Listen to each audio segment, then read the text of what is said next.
أعوذ بالله من الشيطان الرجيم. بسم الله الرحمن الرحيم. قيل يا نوح اهبط بسلام منا وبركات عليك وعلى ممن معك وأمم سنمتعهم ثم يمسهم منا عذاب أليم. تلك من أنباء الغيب نوحيها إليك ما كنت تعلمها أنت ولا قومك من قبل هذا فاصبر إن العاقبة للمتقين.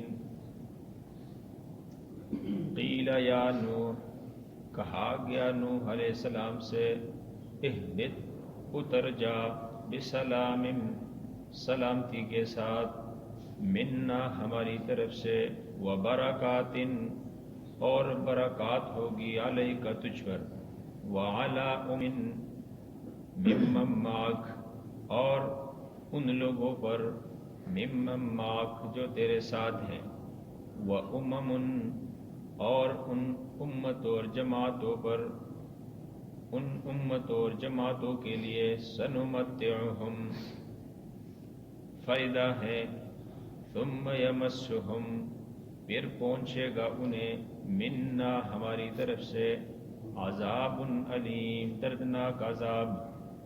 تلک من انباء الغیب، یہ غیب کی خبریں ہیں، یہ واقعات غیب سے تعلق رکھتے ہیں. نوحیہا الیک، ہم اس واقعے کی وحی کرتے ہیں آپ کی طرف. ما کنت تعلمها، تو نہیں جانتا اس کو، انت ولا قومک، نہ تیری قوم، من قبل ھذا، اس سے پہلے ان واقعات کو. فاصبر، آپ صبر کیجئے، ان العاقبۃ للمتقین، بے شک عاقبت، انجام کار، للمتقین، پرہیزگاروں کے لیے ہے. قیل یا نوح اہبط بسلام منا، حضرت نوح علیہ السلام کا واقعہ آپ نے سنا. حضرت نوح علیہ السلام کی قوم پر طوفان کی صورت میں اور سیلاب کی صورت میں جب عذاب آیا تو دنیا سب کے سب غرق ہو گئی، اور نوح علیہ السلام کشتی میں اپنے کچھ ساتھیوں کے ساتھ، صحابہ کے ساتھ سوار تھے، اور پھر وہ کشتی چلتی رہی. بالآخر 6 مہینے چلنے کے بعد جودی پہاڑ کے ساتھ ٹھہر گئی. وہاں ٹھہری رہی تقریباً 1 مہینہ کچھ دن. اللہ تعالیٰ نے زمین کو حکم دیا کہ بھئی اپنے پانی کو نگل لے. زمین نے پانی جذب کر لی، اور آسمان کو حکم دیا کہ بھئی برسانے والے دروازے بند کر دے. آسمان کے دروازے بھی بند ہو گئے. تو زمین کا پانی جب خشک ہوا تو حضرت نوح علیہ، اور اس کے بعد خشک ہونے کے بعد جب زمین کی صورتحال رہائش کے قابل ہو گئی، اور آسمانی پانی جو آسمان سے آیا تھا، وہ پانی اللہ تعالیٰ نے چشموں اور سمندروں کے صورت میں محفوظ کر لیا. اور زمین خشک ہونے کے بعد رہائش کے جب قابل ہونے لگی تو اللہ تعالیٰ نے حضرت نوح علیہ السلام کی طرف وحی بھیجی.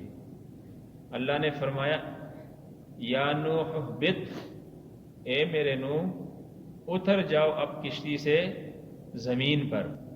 زمین تیرے لیے اب کیا ہے؟ مسخر ہے. اب زمین سے تو اپنا فائدہ اٹھا سکتا ہے، اس قابل ہو گئی ہے. لیکن جب تو اترے گا تو انسان قدم قدم پر اللہ تعالیٰ کی رحمت اور اس کی مدد اور نصرت کی کیا ہے؟ محتاج ہے. اللہ کی مرضی نہ ہو، اللہ کی رحمت نہ ہو تو بندہ کھک بھی زمین سے فائدہ نہیں اٹھا سکتا. تو اللہ نے فرمایا کہ طوفان آنا بھی میرے حکم سے ہے. اب طوفان پانی کا خشک ہو جانا بھی میرے حکم سے ہوا. اب زمین تو سب کچڑ بن گئی ہے، لیکن اب اس زمین کو میں نے تیرے لیے اور تجھ پر ایمان لانے والے جو کچھ بندے ہیں ان کے لیے مسخر کر دی، خشک ایسی کر دی کہ وہی رہائش کے قابل ہو گئی ہے. اب اللہ نے فرمایا بسلامن، تجھ پر میری کیا ہوگی؟ سلامتی ہوگی. اللہ نے فرمایا بسلامن، یعنی میری سلامتی کے ساتھ. اب کشتی سے اترو، منا یہ ہماری طرف سے ہوگی، وبرکات علیک، اور تیرے لیے میری طرف سے برکتیں بھی ہوگی.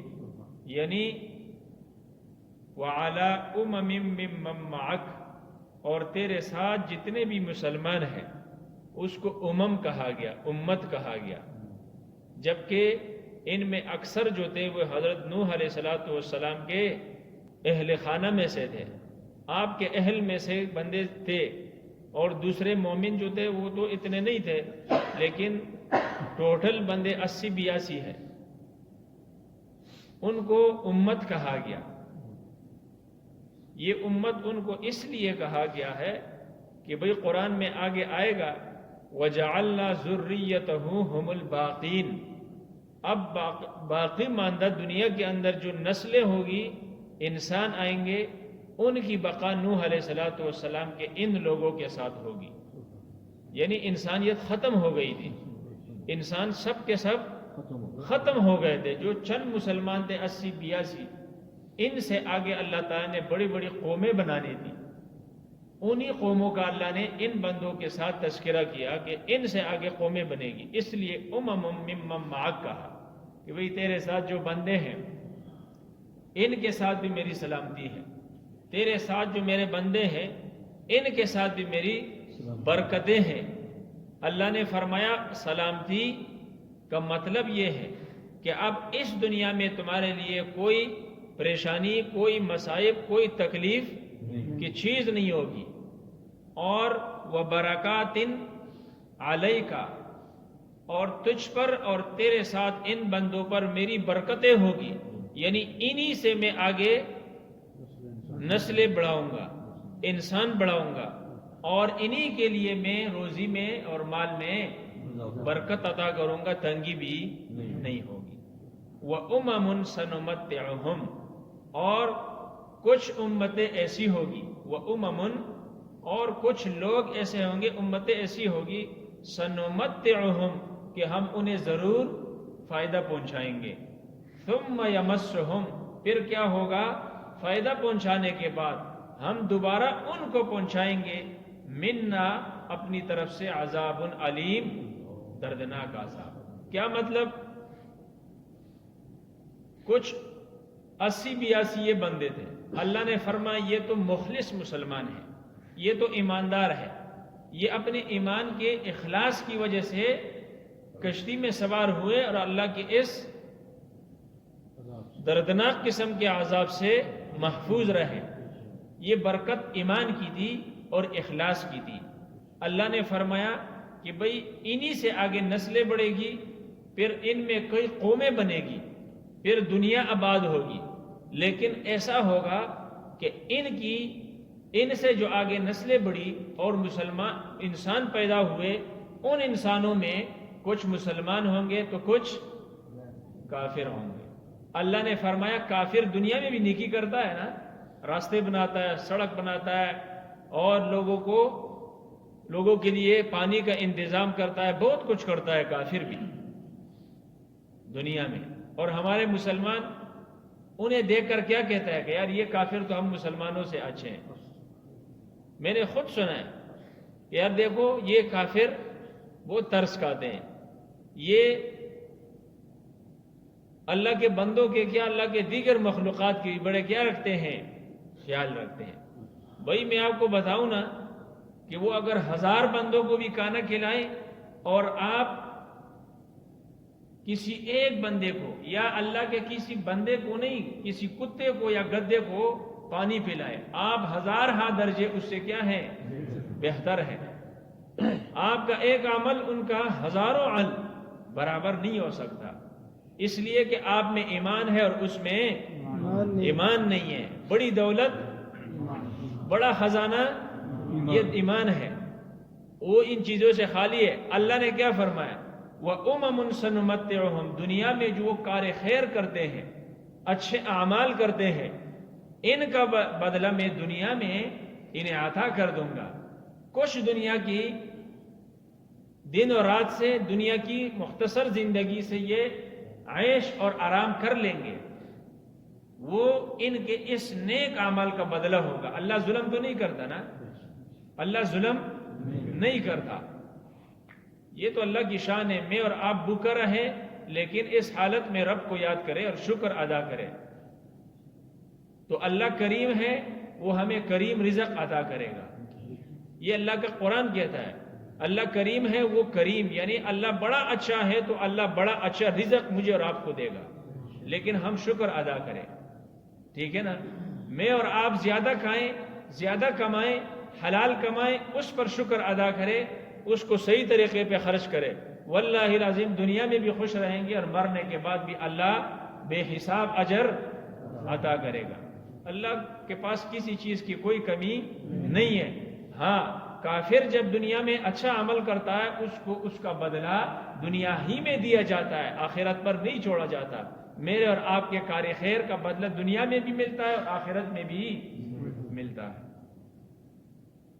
عذاب العلیم، مرنے کے بعد ان کے لیے دردناک عذاب نہیں ہوا، آخرت کا تو ہے ہی ہے، لیکن دنیا میں بھی آپ کل سنیں گے وَإِلَىٰ عَادٍ أَخَاهُمْ هُودًا، قوم عاد کی طرف ہود علیہ السلام آئے، آگے شعیب علیہ السلام کا، آگے یہ بھی چند انبیاء کا اور ان کی قوموں کا تذکرہ آپ سنیں گے لگاتار۔ یہ اشکروں کو اس آیات پر مکمل ہے، کل دوسرے پیغمبر اس کی امت کا تذکرہ ہے۔ اللہ نے فرمایا دنیا میں بھی میں دردناک قسم کا عذاب انہیں دے کر انہیں ختم کر دوں گا۔ اور آیا قوم عاد پر، قوم سمود پر، قوم صالح پر، قوم شعیب پر، کئی قوموں پر دنیا میں بھی عبرتناک قسم کا عذاب اللہ نے نازل کر دیا۔ اللہ ہماری حفاظت فرمائے۔ تلک من انباء الغیب نوحیہا۔ اب دیکھو امام الانبیاء صلی اللہ علیہ وسلم کو تسلی کس طرح دی اللہ نے، بڑا واقعہ ذکر کیا نا، اور کئی ہزار سال پہلے کے واقعے سیم ٹو سیم اللہ نے نبی علیہ السلام کو دلیل کے ساتھ بتلا دیے۔ تلک من انباء الغیب نوحیہا۔ کچھ لوگ اب بھی ایسے موجود ہیں کہ وہ کہتے ہیں جو ہی پیغمبر پیدا ہوئے، جب پیغمبر پیدا ہوئے اللہ نے مختار کل بنا دیا۔ اب بھی ایسے لوگ ہیں کہ اللہ نے اس کو ہر چیز کا اختیار دے دیا، جبکہ یہ شرکی عقیدہ ہے۔ یہ مختار کل کون ہے؟ مشکل کشا کون ہے؟ عالم الغیب کون ہے؟ حاجت روا کون ہے؟ کل کا جاننے والا کون ہے؟ یہ سب کچھ یہ اللہ کی صفات ہے، یہ کسی پیغمبر کی صفات نہیں ہے۔ اب دیکھیں، اگر مختار کل اللہ ہے، اللہ نے اختیار دیا ہے، تو تلک من انباء الغیب نوحیہا، اللہ کیوں فرماتے ہیں کہ یہ جتنے بھی میں نے آپ کو واقعات، اور یہ نوح علیہ السلام کا بڑا واقعہ، یہ من انباء الغیب، انباء ينبئ انباء، یہ خبر کو کہا جاتا ہے، یہ جو غیب کی خبریں ہیں، نوحیہا، یہ تو میں وحی کرتا ہوں الیک، تیری طرف تجھے بتاتا ہوں، ما کنت تعلمھا انت، اللہ نے فرمایا تجھے کوئی علم نہیں تھا اس سے پہلے، اس لیے کہ ہمارے پیغمبر امی اس کا صفت ہے، امی صفت ہے، اور یہ بہت بڑی صفت ہے کہ ہمارے پیغمبر کسی کے پاس نہیں گئے پڑھنے کے لیے، سیکھنے کے لیے، کچھ سمجھنے کے لیے، کچھ پانے کے لیے، کسی کے پاس نہیں گئے۔ 40 سال تک امام الانبیاء صلی اللہ علیہ وسلم خاموش رہے، تربیت اللہ کرتے رہے، اللہ نے بچایا شرک سے، اللہ نے بچایا غلط اڈوں سے، غلط محفلوں سے، ہمارے پیغمبر کو نبوت ملنے سے پہلے بھی بچایا، تربیت اللہ نے کی۔ لیکن قرآن 40 سالہ زندگی گزارنے کے بعد نازل ہوتا ہے، اور پھر اللہ تعالیٰ ہزاروں سال پہلے انبیاء کی خبریں بتاتا ہے، تو بتاتا مقصد یہ ہے کہ میرے پیغمبر بعد میں بھی ایسے لوگ آئیں گے جو تجھے آسمان تک اٹھائیں گے، رب کے ساتھ تجھے برابر کریں گے۔ لیکن آج سے میں بتانا چاہتا ہوں تیری امت کے لیے تو بہت خیرخواہ ہے، میں تمہیں بتانا چاہتا ہوں کہ بھئی تو پیغمبر ہے، تیرا درجہ پیغمبری کا ہے، میں خدا ہوں، میرا درجہ خدائی کا ہے، لہذا خدا خدا ہے، پیغمبر پیغمبر ہے۔ پیغمبر کا درجہ اللہ کے بعد سب سے اعلیٰ ہے، پیغمبر سے کوئی بڑا نہیں ہوتا۔ لیکن یہ بات سمجھنی چاہیے، لوگ اس کو سمجھنے کی کوشش نہیں کرتے۔ اگر آپ سمجھانا چاہے تو آپ ایک بول نکالیں گے، ایک لفظ نکالیں گے، ادھر سے لوگ مار پیٹائی یا آپ کو یقین کرے لوگ۔ پہلے وہ ہمارے وہاں کونسلر صاحب تھے نا، تو سنتے تھے، کہتے تھے قاضی صاحب، وہ سیاسی تھے نا، کونسلر تھے، کہتے بات ہر ایک کی سننی چاہیے، چاہے وہ شیعہ ہے، چاہے وہ کسی بھی مسلک کے ساتھ تعلق رکھنے والا ہے، کوئی بھی ہے، بات آپ سنیں اور سن کر خود تھوڑا سا غور فکر کریں کہ آیا یہ بات ٹھیک ہے یا نہیں۔ ہمارے لوگ سنتے ہی نہیں ہیں، خود کو مسلمان کہنے والے، خود کو سنی کہنے والے، لیکن بات کرو تو سننے کے لیے تیار نہیں ہے۔ آپ نے بات شروع بھی نہیں کی ہوگی کہ وہ آگے سے دوسرے کا منہ بند کرتے ہیں۔ تو بہرحال یہ عقیدے کے ساتھ تعلق رکھنے والے مسئلے ہیں۔ اللہ نے فرمایا ما کنت تعلمها انت ولا قومك من قبل هذا، یہ جو مشرکین ہیں نا، یہ جو مشرکین ہیں اور آپ کو کیا کچھ کہتے ہیں، یہ ضد کی وجہ سے آپ کی نبوت اور رسالت کا انکار کرتے ہیں۔ رب نے کیا فرمایا؟ تیری نبوت، تیرے رسالت پر آفتاب سے زیادہ روشن دلائل موجود ہے، آفتاب سے زیادہ روشن دلائل موجود ہے، لیکن ماننے والا کوئی ماننے کی نیت سے اور ارادے سے بیٹھ جائے، ماننے کی نیت اور ارادے سے سنے، لیکن ضد اور عناد کی وجہ سے جتنے بھی بڑے بڑے دلائل پیش کی جائیں ان کی بات سمجھ میں نہیں آتی۔ وَلَا قَوْمُكَ مِن قَبْلِ هَذَا، تیری اس قوم، مشرکین مکہ کو یہ خطاب ہے، تیری اس قوم کو اس سے پہلے بھی کوئی علم نہیں تھا۔ فصاحت بلاغت کے تو بڑے دعوے دار تھے، لیکن انہیں حضرت نوح علیہ السلام اور اس کی قوم اور ان پر آنے والی عذاب کا کوئی علم نہیں تھا، نہ تجھے تھا نہ تیرے اس قوم کو تھا۔ یہ باتیں اتنی بڑی کرتے ہیں اور تیری مخالفت کرتے ہیں، تیری نبوت رسالت کا منکر ہے، حالت کی یہ ہے، یہ سب کچھ میں نے بتایا، اور یہ تیری نبوت اور رسالت پر سورج سے بھی واضح کیا ہے؟ دلیل ہے۔